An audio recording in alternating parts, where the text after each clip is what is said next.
Esse vídeo aqui é para falar sobre gestão, é para você entender como é que o Flamengo saiu de uma dívida multimilionária, de quase rebaixamento e virou um dos clubes mais ricos das Américas. Esse conteúdo é para você seguir de exemplo e aplicar na tua vida e vocês vão entender já já o porquê que eu tô falando isso. Então fica comigo até o final desse vídeo.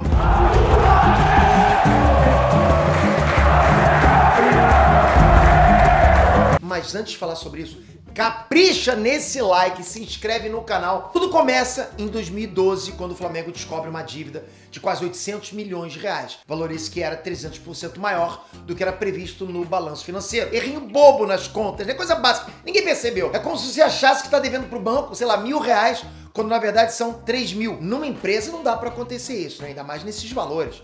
Mas continuando, ao invés de se assustar com as dívidas e fechar as portas, o Flamengo foi mais inteligente e começou a traçar um plano de longo prazo, sempre visando longo prazo. O primeiro passo foi renegociar as dívidas, né? O primeiro passo foi esse que foi dado pela gestão do Eduardo Bandeira de Mello, que assumiu a presidência do Flamengo no ano que estourou a bomba da dívida. A ideia de renegociar as dívidas era jogar mais prazo para pagamento, consequentemente pagando menos por mês e por mais tempo, entende? Isso foi uma estratégia para dar espaço para trabalhar, para ter um respiro no clube e ir atrás de mais dinheiro. Dava tempo para o clube conseguir mais dinheiro para poder pagar. Então o lance aqui é o seguinte: o clube ia precisar segurar a mão nos investimentos do futebol e reduzir o elenco, não tendo estrelas e nem contratações absurdas.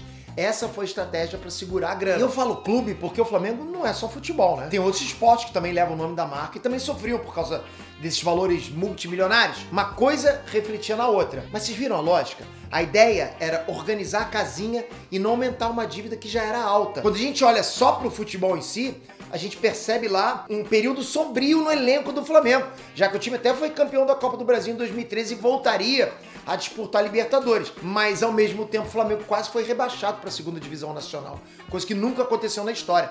Então, realmente, no elenco, foi um período sombrio. Então, a ideia era uma só. Mesmo com um título, os resultados ainda deixavam a desejar. Então, o trabalho precisava continuar. E continuou de um jeito bem rápido. 2 anos depois do início do projeto de reestruturação, muito pouco tempo depois, o Flamengo já acumulava quase 400 milhões de reais em faturamento anual, com lucro de 130 milhões ao ano. Antes era só déficit, só prejuízo. Agora é lucro. E isso que a gente está falando de 2 anos de trabalho.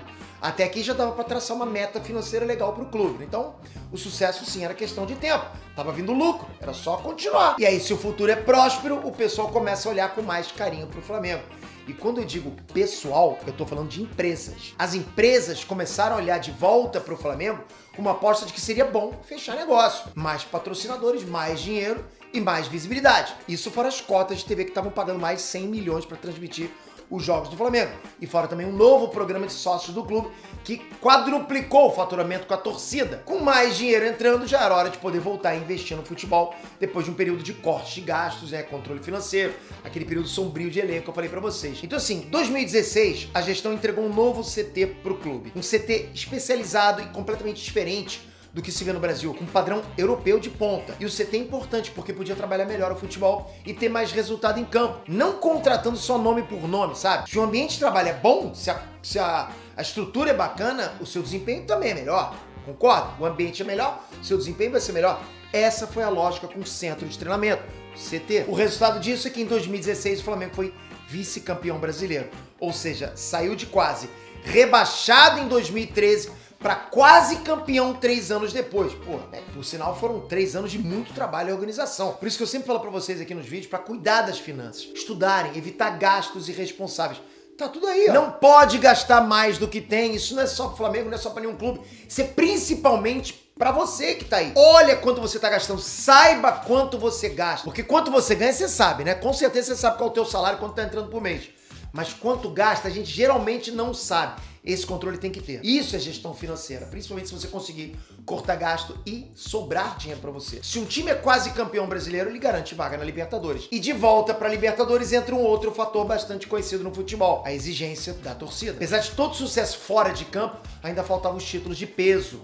Só que para ter título, você precisa de um elenco bom para competir, um elenco caprichado. E aí que a parada começa a virar, porque o Flamengo contrata o goleiro Diego Alves, que veio da Europa, e o meia Everton Ribeiro, que até então era a contratação mais cara desse momento da reestruturação, na casa ali dos 60 milhões de reais. Outro ponto bem importante, né, do processo da lama ao luxo foi a base do clube. Quem conhece futebol sabe que a base é um dos maiores ativos que um clube pode ter. E isso só se comprovou ainda mais quando o Vini Júnior foi vendido ao Real Madrid por 43 milhões de euros, com só 17 anos. Mandou bem. Além de uma bolada, o Flamengo ainda podia contar com o garoto por mais um ano inteiro, já que ele só poderia jogar em outro país depois que ele completasse os 18 anos. Apesar de tudo isso, o Flamengo amargou mais um vice-campeonato, que no caso foi a Sul-Americana de 2017. Isso foi um problema.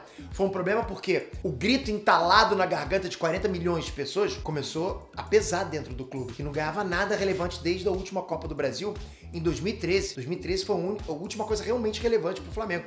Aí começam as piadas dos rivais. Provavelmente você que tá me assistindo aí já deve ter dado uma zoada bonita, né? Então, já que tá tudo organizado, tudo calculado, o Flamengo investiu pesado. Contratou 8 titulares pro time, entre eles o Rafinha e o Felipe Luiz. Os dois vindo da Europa, né? Com passagens pelo Bayern de Munique, Chelsea, a seleção brasileira, enfim. Ainda trouxe o principal jogador do Cruzeiro na época, que era o Arrascaeta. Craque de bola anos no Brasil, que custou mais de 63 milhões de reais pro clube. E além desses nomes que eu citei, um tal de Gabigol veio por empréstimo pro Flamengo, com opção de compra, né? Quem era Gabigol, não é verdade? Opção de compra é essa que depois foi exercida e desembolsaram quase 100 milhões de reais pelo cara. É muita grana, galera. Aí, pô, com o elenco todo renovado e de ponta, jogadores europeus, com a chegada do português Jorge Jesus, o Flamengo, enfim, venceu e venceu bonito. Passou o trator. Investimento casca grossa no core do negócio que é o elenco, no elenco do futebol. Aí passou o trator. Foi demais, galera. Levantou a tríplice coroa em 2019, levando a Série A do Brasileirão, Libertadores e Carioca. Ainda chegando a ser vice-campeão mundial numa partida contra o Liverpool. E se o time tá bem dentro de campo, isso acaba refletindo ainda mais fora de campo. Só nessa brincadeira, o Flamengo começou a ter faturamento de 1 bilhão de reais por ano. Lembra que a dívida era de quase 300 milhões? Dívida! Hoje que eu posso passar pra vocês é que o Flamengo é um clube que tem bons patrocinadores, que pagam mais de 30 milhões de reais pra estampar a camisa do time. Tem torcida, né, que tá sempre lotando o Maracanã. Então aí já entra mais alguns milhões por jogo em bilheteria. É um time que vende bem, como foi o caso do Vini Júnior, né, que saiu por mais de 40 milhões de euros. Tem cota de TV, venda de camisa, faturamento por premiações. Enfim, tem muita coisa. É questão de gestão e planejamento, visando o longo prazo. É isso que o Flamengo fez.